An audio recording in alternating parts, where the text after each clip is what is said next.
आप सभी को नमस्कार। आपका बहुत बहुत स्वागत करता हूं, अभिनंदन करता हूं, खैर मकदम करता हूं आपके अपने ही channel music life with Vikram Chhabra music life में।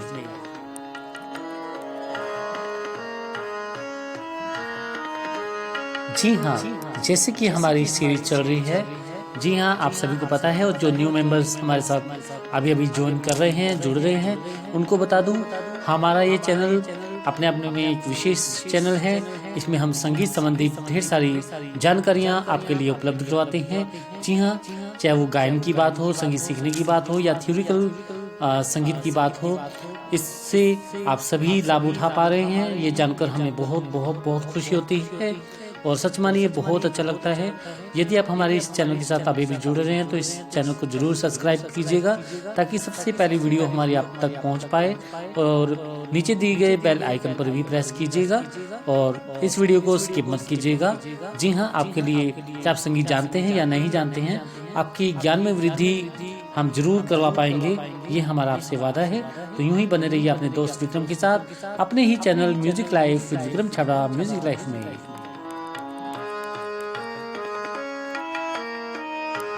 जी हाँ, आज हम लेकर हाजिर है हारमोनियम। जी हाँ, हमारा सब्जेक्ट चल रहा था हारमोनियम विषय पर, हम चर्चा कर रहे हैं आपसे विस्तार पूर्वक। जी हाँ, आज मैं इसका तीसरा पार्ट लेकर हाजिर हूँ। जी हाँ, हमने हारमोनियम के 5 प्रकार के हारमोनियम होते हैं, ये हमने जाना था। मैं एक बार फिर से पुनः बता देता हूँ वह 5 प्रकार के हारमोनियम कौन कौन से थे। जी हाँ, single reed harmonium, number 2 double reed harmonium, number 3 coupler harmonium, number 4 सप्री हारमोनियम, नंबर 5 था आपका फोल्डिंग हारमोनियम। जी हाँ, आई होप आपको जानकारी अच्छी लगी। ये जानकर मुझे और भी अच्छा लगा। और सच मानिए आपके लाइक्स जो होते हैं वो प्रेरणा देते हैं मुझे कि हम आपके लिए कुछ ना कुछ और भी अच्छा करके लाएं, और आपके प्यारे प्यारे कमेंट्स हमें मिलते रहें। और यूं ही अपने से सब लोगों को इस वीडियो को शेयर करते रहें, ताकि ज्ञान की जो धारा है वो हम सबके साथ साथ सब तक पहुंच पाए। जी हाँ, तो जुड़े रहिए इसी चैनल पर, आपको हमेशा हम जानकारी देते रहेंगे। चलिए देर नहीं करते हुए बढ़ते हैं हमारे विषय की तरफ। जी हाँ, हम बात कर रहे थे हारमोनियम पर, तो आज हम हारमोनियम के भागों के बारे में बताएंगे आपको। जी हाँ, हारमोनियम के बारे में किसने नहीं सुना, किसने नहीं देखा। जो संगीत जानते हैं वो तो जानते ही हैं, लेकिन जो संगीत नहीं जानते उन लोगों ने भी देखा है कि हारमोनियम किस प्रकार का इंस्ट्रूमेंट है, किस प्रकार का साज है। तो आज हम उसके कुछ अंगों के बारे में आपसे चर्चा करने के लिए हाजिर हुए हैं। तो देर ना करते हुए बढ़ते हैं अपने सब्जेक्ट की तरफ। सबसे पहले बात करते हैं हम पर्दा या चाबी, यानी कि कीज। जी हाँ, पर्दा या कीज। आपने हारमोनियम के ऊपर देखा होगा काली और सफेद रंग की पट्टियां लगी होती हैं। जी हाँ, जो जिसको हम दबाते हैं और उंगलियों से दबाने से जो है उसके अंदर आवाज का बहाव होता है, आवाज उत्पन्न होती है।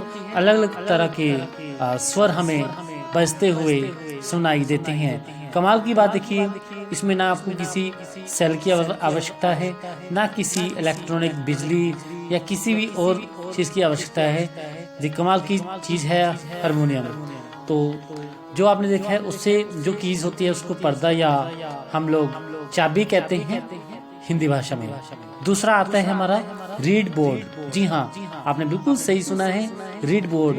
हारमोनियम में एक तख्ता जिसमें रीड लगी होती फिट किए जाते हैं, उसी को हम रीड बोर्ड कहते हैं। जी हाँ, एक तख्ती लगी होती है, उसके अंदर हम रीड को फिट करते हैं। आपने 6 देखे होंगे, जो म्यूजिक के स्टूडेंट हैं वो तो हारमोनियम को देखते ही हैं, तो उन्होंने देखा होगा कि हारमोनियम के अंदर पीछे की तरफ एक छिद्र से बने होते हैं, उसमें से हम उस पट्टी को देखते हैं। तो वो जो होता है जिसके अंदर रीड फिट की जाती है उसको बोलते हैं हम रीड बोर्ड कहते हैं। और इसमें जो चाबियां लगाई होती हैं जिसकी वजह से दबाने से उनमें जो आवाज है वो उत्पन्न हो जाती है। इसलिए रीड बोर्ड का अपने आप में बहुत बड़ा महत्वपूर्ण स्थान है। किसमें? हारमोनियम के अंदर। रीड बोर्ड के भिन्न भिन्न जो है स्वरों की उत्पत्ति निकलती है, होती है। इसलिए आवाज निकालने के लिए इनका फिट किया जाना बिल्कुल जरूरी है नियमानुसार। तीसरी चीज आ जाती है रीड। जी हाँ, पहले हमने कीज की बात की, फिर रीड बोर्ड की बात की जिसमें रीड फिट होती है। अब हम आपको बताते हैं कि रीड क्या होती है। रीड बोर्ड के नीचे की तरफ पीतल के, जी हाँ, छोटे छोटे टुकड़े लगे होते हैं। पीतल के जो छोटे छोटे टुकड़े लगे होते हैं जिनके बीच में पीतल का पत्ता लगाया होता है, और इस कटे हुए पत्ते की जो खूंटी है, जी हाँ, जो छोटी सी बनी होती है, जहाँ से हारमोनियम की आवाज निकलती है। जी हाँ, उसको जब आवाज जब कीज उससे अलग होती है तो उसमें एक आवाज उत्पन्न होती है। तो वो जो कमाल है वो रीड का ही कमाल है। आपने सुना, जैसे हमने आपको बताया कि अलग अलग रीड्स के अलग अलग हारमोनियम होते हैं, तो सारा जो भी इसका एक तरह की जान कहिए, हड्डी कहिए, वो रीड है।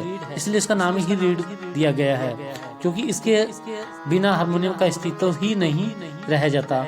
वह आवाज बनाती है, ठीक है। और पीतल के पुर्जे व रीड कहलाती है। जी हाँ, इसको पुर्जे भी बोल सकते हो आप पीतल के, और पीतल की इसको रीड भी बोल सकते हैं। जब आप पिछली तरफ से कमानी हटाएंगे, कमानी के नीचे जो तारे हैं, तारों को हटा के उसके नीचे आप देखेंगे पीतल की ना पत्ती सी होती है, उसके अंदर कोई भी कपड़ा मार के आप कई बार फूंक मार के साफ कीजिएगा हवा देकर। जब इसकी रीड की सफाई होती है तभी आपका जो हारमोनियम है वो ट्यून किया जाता है, ठीक है। तो इसलिए रीड का अपना एक विशेष महत्व होता है हारमोनियम के अंदर। उसके बाद फिर बात करते हैं हम किश्ती। जी हाँ, आपने बिल्कुल सही सुना, किश्ती। ये किश्ती नाव वाली नहीं है ये किश्ती नाव वाली नहीं है। ये रीड बोर्ड के नीचे एक तख्ती होती है, जिसका जो है पेटी के नीचे की तरफ जो भाग लगा होता है और धोकनी से हवा आती है। जी हाँ, इसमें जो धोकनी यानी पीछे जो पर्दा जो पंखा लगा होता है उसे धोकनी कहते हैं। उससे जो है जब हम उसको देते हैं हाथों से तो उसमें जो हवा उत्पन्न होती है, इसी तख्ती में से वह जो है स्पर्श होती है, और इससे स्पर्श होने से क्या होता है, जो है आवाज निकल जाती है। और इसमें स्टॉपर भी लगे होते हैं। स्टॉपर खींचने से जो है वो हवा बाहर निकलनी प्रारंभ हो जाती है। इसे स्टॉपर बंद कर देने से हवा जो है बंद हो जाती है। लेकिन बिना स्टॉपर के हारमोनियम भी आते हैं, ठीक है, उनमें जो है उसका सिस्टम अलग से किया होता है। लेकिन जो इस तरह के जो हारमोनियम है स्टॉपर वाले, उनमें जो होता है वो स्टॉपर जब हम खींचते हैं तभी स्टॉपर से वॉइस आती है। आपने देखा होगा हारमोनियम जब बजाते हैं हम पहला या तीसरा, पहला या चौथा, ऐसे स्टॉपर होते हैं नीचे की तरफ। किसी में 4 होते हैं, किसी में 7 होते हैं। इसे अलग अलग हारमोनियम के आधार पर स्टॉपर लगाए जाते हैं। तो उसमें से जो आवाज निकलती है ना, वो किश्ती जो है जरिया है हवा को पास करने का, और रीड और धोकने के बीच में। तो ये समझ आ गया आपको। उसके बाद फिर हम बात करते हैं स्टॉपर की। जी हाँ, कई लोग इसको लीवर भी बोलते हैं, बट इस स्टॉपर की बात करते हैं। ये एक गोलाकार के होते हैं जो हारमोनियम की आगे की तरफ लगे होते हैं, नीचे की तरफ लगे होते हैं, जिसको खींचने से जो है आवाज उत्पन्न होती है। और हारमोनियम के सामने की ओर यह 4 खूंटियां 4 से 7 अलग अलग प्रकार की होती हैं। इन्हें हम स्टॉपर कहते हैं। इसे बजाने से पहले हम स्टॉपर को जो है बाहर की तरफ खींच लेते हैं, और धोकनी से फिर हवा भरी जाती है। यदि स्टॉपर बंद होंगे तो खींचा हुआ जो भरी हुई जो आवाज है वो नहीं आ पाएगी। आपका पंखा जो है, जो पर्दा है पीछे का धोकनी है, वो बिल्कुल भारी हो जाएगी, और इससे जो है आपके हारमोनियम को फटने का डर लगा रहेगा, ताकि पीछे का जो पंखा जो पर्दा है वो कहीं फट ना जाए। तो इसलिए जो है इसका अपने आप में बहुत महत्वपूर्ण स्थान माना जाता है हारमोनियम के अंदर, किसका, स्टॉपर का। अब बात हम करते हैं धोकनी। जी हाँ, पर्दा यानी जो पीछे की तरफ पंखा, उसे पंखा भी बोलते हैं हम लोग, बैलो भी बोलते हैं, तो उसे धोकनी कहते हैं। बजने के पीछे की ओर जाने जब पंखा लगा रहता है, जो पीछे की तरफ जो पंखा होता है जिसकी आवाज निकलती है बाएं हाथ से, हम अगर इसको दबाते हैं, वैसे तो अधिकतर बाएं हाथ से दबाते हैं, लेकिन जो व्यक्ति बाएं हाथ से बाएं हैंड से हारमोनियम प्ले करते हैं उनको दाएं से उसको पंखे को आगे पीछे करना पड़ता है, और हम बाएं हाथ से बजाते हैं तो उसी को धोकनी कहते हैं, जिसको आवाज निकलती है उसको आगे पीछे चलाना होता है, हवा भरनी जाती है, वो धोकनी कहते हैं। और इसी धोकनी के कारण ही जो है रीड में हवा जाती है, और रीड उससे हवा पास करके किश्ती के द्वारा जो वॉइस है, अलग अलग स्वर हैं, वह उत्पन्न करवाती है। ये आपको समझ में आ गया यहाँ तक। तो उसके बाद फिर हमारा आ जाता है नेक्स्ट जो है हमारा 7वां पार्ट, वो इसमें है कमानी। जी हाँ, कमानी।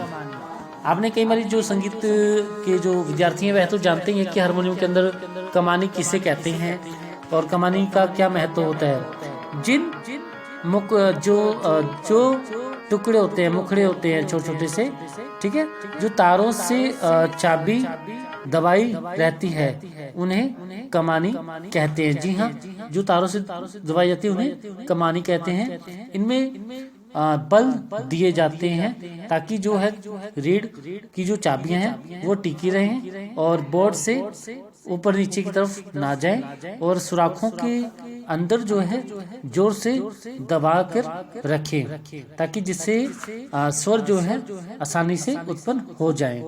उसके बाद फिर आते हैं चाबी यानी कीज, जैसा हमने आपको पहले बताया था।